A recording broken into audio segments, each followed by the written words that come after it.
갈라디아서 1장 1절에서 10절 말씀입니다. 사람들에게서 난 것도 아니요 사람으로 말미암은 것도 아니요 오직 예수 그리스도와 그를 죽은 자 가운데서 살리신 하나님 아버지로 말미암아 사도된 바울은 함께 있는 모든 형제와 더불어 갈라디아 여러 교회들에게 우리 하나님 아버지와 주 예수 그리스도로부터 은혜와 평강이 있기를 원하노라. 그리스도께서 하나님 곧 우리 아버지의 뜻을 따라 이 악한 세대에서 우리를 건지시려고 우리 죄를 대속하기 위하여 자기 몸을 주셨으니 영광이 그에게 세세토록 있을지어다. 아멘. 그리스도의 은혜로 너희를 부르신 이를 이같이 속히 떠나 다른 복음을 따르는 것을 내가 이상하게 여기노라. 다른 복음은 없나니 다만 어떤 사람들이 너희를 교란하여 그리스도의 복음을 변하게 하려 함이라. 그러나 우리나 혹은 하늘로부터 온 천사라도 우리가 너희에게 전한 복음 외에 다른 복음을 전하면 저주를 받을지어다. 우리가 전에 말하였거니와 내가 지금 다시 말하노니 만일 누구든지 너희가 받은 것 외에 다른 복음을 전하면 저주를 받을지어다. 이제 내가 사람들에게 좋게 하랴 하나님께 좋게 하랴 사람들에게 기쁨을 구하랴 내가 지금까지 사람들의 기쁨을 구하였다면 그리스도의 종이 아니니라. 아멘. 갈라디아서는 우리가 잘 알고 있는 것처럼 율법주의자들이 교회에 들어와서 성도들을 미혹하고 있는 상황이었습니다. 갈라디아서의 전체적인 분위기를 보면 이미 많은 사람들이 미혹되어서 참된 진리에서 떠난 상황이었던 것 같습니다. 오늘 본문에서 바울은 계속해서 사용하고 있는 단어 중에 한 가지는 다른 복음이라는 말입니다. 오늘 본문에서 다른 복음이라는 이 말이 4번에 걸쳐서 사용되고 있습니다. 6절에서 9절에 보면 그리스도의 은혜로 너희를 부르신 이를 이같이 속히 떠나 다른 복음을 따르는 것을 내가 이상히 여기노라. 다른 복음은 없나니 다만 어떤 사람들이 너희를 교란하여 그리스도의 복음을 변하게 하려 함이라. 그러나 우리나 혹은 하늘로부터 온 천사라도 우리가 너희에게 전한 복음 외에 다른 복음을 전하면 저주를 받을지어다. 이렇게 바울은 6절에서 9절에서 이 그리스도의 복음과는 반대되는 다른 복음에 대해서 이야기하고 있습니다. 6절에서 9절까지 매 절마다 한 번씩 다른 복음을 언급하고 있습니다. 바울은 다른 복음을 전하는 자들에게는 저주가 있을 것이고 그리고 다른 복음을 따르는 자들은 그리스도에게서 떨어진 자들, 그리스도를 버린 자들이라고 말하고 있습니다. 갈라디아 교회에 들어온 다른 복음을 전하는 이 사람들은 유대인들이었습니다. 그리고 그들이 전한 이 다른 복음은 어떤 것이겠습니까? 이 복음은 어떤 것이기에 이 복음을 받아들이면 하나님을 떠난 것과 같은 것이라고 바울이 말하고 있겠습니까? 방금 전에도 말했던 것처럼 갈라디아 교회에 들어온 이 거짓 교사들은 바로 모두가 유대인들이었습니다. 이들은 구원은 율법을 지켜야 구원을 받을 수 있다라고 가르쳤습니다. 그런데 여기서 율법은 거의 대부분이 유대인과 이방인을 구별하는 율법의 조항들에 대한 것이었습니다. 하나님의 성품에 맞는 도덕법들을 열심히 지켜야 된다라고 가르친 것이 아니라 유대인들과 이방인들을 구별하는 율법의 여러 많은 조항들에 대해서 그들은 이 율법들을 지켜야 된다라고 가르쳤습니다. 그래서 이 율법을 지켜야 된다라는 이 말을 다른 말로 하면 너희들은 유대인이 되어야 된다라는 말과 사실 동일한 말이었습니다. 할례를 받으라라는 말은 그 당시 때 이방인들이 유대인이 되기 위해서 지켜야 할 의식 중에 행하여야 할 의식 중에 한 가지가 바로 할례를 행하는 것이었습니다.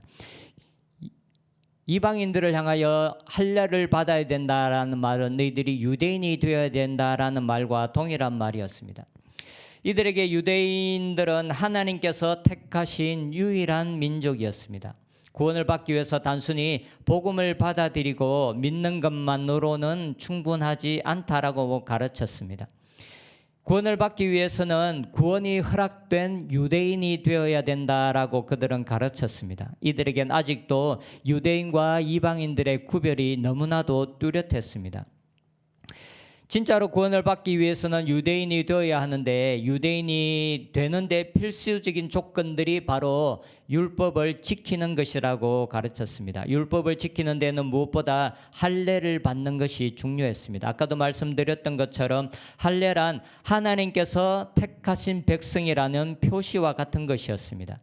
이들은 할례뿐만 아니라 구약에서 유대인들에게 명령되어져 있는 이방인들과는, 특별히 이방인들과는 구별되어져서 유대인들에게 주어진 안식일에 대한 규례들, 그리고 여러 절기들에 대한 규례들을 지켜야 된다라고 가르쳤습니다. 그리고 이방인들과 구별되어져서 유대인들에게만 주어진 이 율법을 지켜야 된다라고 가르쳤습니다. 그리스도의 복음은 에베소에서 말하고 있는 것처럼 유대인들과 이방인들에게 가로막힌 담을 모두 허무셨습니다. 이제 유대인들이나 이방인들이나 모두 하나님 앞에서 동일한 자들이 되었습니다. 구약시대 때 유대인들에게 명령되어진 많은 의식법들이 예수 그리스도를 나타내는 예표였고 모형이었습니다. 안식일, 절기, 그리고 여러 정결법들이 모두 실제로는 사람을 깨끗하게 하고 구원을 줄 수 있는 것이 아니었습니다. 이 모든 것들은 참된 실체이신 예수님의 모형이었습니다. 예수님께서 이 땅에 오셔서 이 모든 예표와 모형들의 완성을 실체로 오셔서 이 모든 것들을 완성하셨습니다.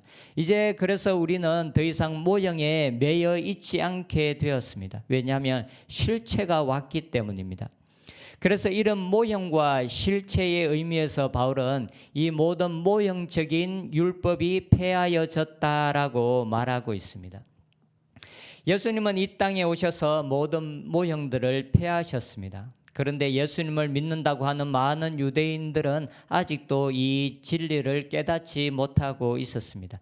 그래서 예수님을 믿는다고 하는 유대인들이 와서 구원을 받기 위해서는 여전히 우리들에게 모형으로 주어졌던 이 율법을 지켜야 된다라고 가르쳤습니다.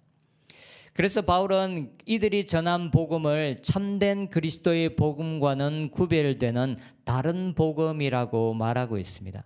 참된 실체이신 그리스도를 떠나 여전히 모형을 따르는 것이기 때문입니다. 구원이 여전히 유대인들에게만 제한된다라는 것은 다시 구약시대 때로 돌아가자는 것이고 예수님이 필요 없다는 말과 동일한 말이었습니다. 그런데 초대교회 당시 많은 유대인들에게 있어서 구원이 유대인들과 이방인들에게 동일하게 주어진다라는 이 진리는 받아들이기 쉽지 않은 것이었습니다. 그래서 바울을 중심으로 해서 복음이 이방인들에게 전해지기 시작한 이후로 이 문제는 거의 모든 교회에서 중요한 이슈가 될 수밖에 없었습니다. 그래서 예수님을 믿는다고 하는 많은 유대인들은 율법을 지키지 않아도 구원을 받을 수 있다라는 바울의 이 복음을 용납할 수가 없었습니다. 그래서 바울은 그가 복음을 전하는 거의 대부분의 지역에서 유대인들로부터 핍박을 받을 수밖에 없었습니다. 바울을 핍박하는 많은 사람들이 유대인들이었습니다. 바울이 핍박을 면하고자 했다면 유대인들에게 끄리끼는 문제를 피하면 되는 문제였습니다. 하지만 바울은 그럴 수가 없었습니다. 왜냐하면 그것이 바로 복음의 핵심이었기 때문입니다.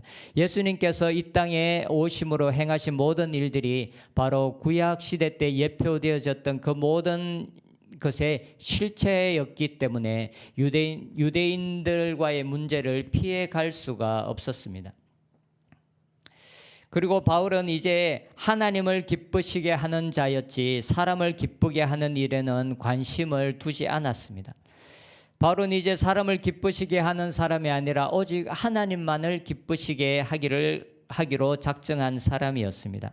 10절에 보면 이제 내가 사람들에게 좋게 하랴 하나님께 좋게 하랴 사람들에게 기쁨을 구하랴 내가 지금까지 사람들의 기쁨을 구하였다면 그리스도의 종이 아니니라. 바울은 복음을 전하면서 전혀 사람들의 눈치를 보지 않았습니다. 그는 오직 하나님께서 그에게 보여주셨고 가르쳐 주신 진리를 가감없이 전했습니다. 바울은 하나님을 기쁘게 하기 위해서 사람들로부터의 핍박, 사람들로부터 당하는 환난을 두려워하지 않았습니다. 바울은 주님을 섬기는 일에 세상과 타협하지 않았고 사람들을 두려워하여서 진리를 타협하지도 않았습니다. 그래서 그의 삶에는 핍박을 피해갈 수도 없었고 어려움을 피해갈 수도 없었습니다. 만약 그가 하나님을 기쁘시게 아니라 사람들의 눈치를 봤다면 그는 그가 당했던 핍박을 피해갈 수도 있었을 것입니다. 하지만 바울은 그 길을 선택하지 않았습니다. 그는 사람들의 눈치를 보는 것이 아니라 하나님 앞에서 그 자신을 보았고 사람을 기쁘게 하는 것이 아니라 하나님 앞에서 하나님을 기쁘시게 하는 길이 무엇인지를 고민하고 생각했습니다. 그리고 그는 그 길을 그의 인생이 끝나는 모든 시간까지 그 길을 선택했습니다. 그래서 바울은 그 인생을 마무리하면서 나는 선한 싸움을 싸웠고 내가 달려갈 길을 마쳤고 나의 믿음을 지켰다라고 말할 수 있었습니다. 우리가 주님을 섬기는 삶을 살아갈 때 처음 시작할 때는 우리가 바른 마음으로 시작하지만 시간이 지나면서 때로는 우리가 조금씩 세상과 타협하고 그리고 사람들의 눈치를 보며 사람들을 두려워하여서 이렇게 타협하면서 살아가고 있는 우리들의 모습들이 때로는 보이는 것 같습니다. 오늘 우리가 오늘 말씀을 기억하면서 우리가 세상과 타협하고 있는 것은 없는지, 우리가 하나님을 두려워하는 것이 아니라 사람을 두려워하면서 선택하고 달려가고 있는 길은 없는지 우리가 살펴보았으면 좋겠습니다. 그래서 하나님께서 우리들에게 가라고 하신 십자가의 길, 자기를 부인하는 길이 아니라 때로는 우리가 편한 길, 넓은 길을 가고 있는 것은 없는지 우리가 살펴보았으면 좋겠습니다. 예수님은 분명하게 구원의 길은 좁고 길이 협착하다고 하였고 그리고 멸망으로 인도하는 길은 그 길이 넓다라고 분명하게 말씀했습니다. 예수님께서 우리들에게 주신 말씀을 분명하게 우리가 오늘 기억했으면 좋겠습니다. 자기 십자가를 지고 예수님을 따르는 자만이 참된 예수님의 제자가 될 수 있다라고 말씀하셨습니다. 우리의 삶에 타협하고 있고 우리의 삶에 두려워하는 것이 하나님이 아닌 다른 것을 두려워하고 있는 부분이 있다면 우리가 다시 한번 하나님 앞에 나아가 우리의 삶을 점검하고 정로 가운데로 우리의 마음을 바꾸고 우리의 태도를 바꾸며 우리의 길을 바꾸는 오늘 하루가 되었으면 좋겠습니다. 그래서 우리가 선택하는 길이 나 자신의 길이 아니라 하나님의 길을 선택하는 자들이 되었으면 좋겠습니다. 바울이 한 고백처럼 우리가 사람을 기쁘게 하는 자들이 아니라 하나님을 기쁘게 하기 위해서 달려가고 그리고 생각하고 결단하는 저희들이 되었으면 좋겠습니다. 기도하겠습니다. 하나님, 오직 하나님만을 두려워하고 오직 하나님만을 기쁘시게 하기 위해서 달려가는 저희들이 되게 하여 주시옵소서. 세상과 타협하고 사람들과 타협하여서 하나님 이 복음의 진리를 하나님 타협한 채로 살아가고 있는 모습은 없는지 하나님 우리들의 삶 가운데 보여주셔서 우리가 하나님 우리의 삶의 모든 찌꺼기들과 불순물들을 제거하고 오직 하나님을 기쁘게 하기 위해서 달려가고 오직 하나님만을 기쁘시게 하는 선택들을 하며 살아가는 저희들이 되게 하여 주시옵소서. 예수님의 이름으로 기도합니다. 아멘.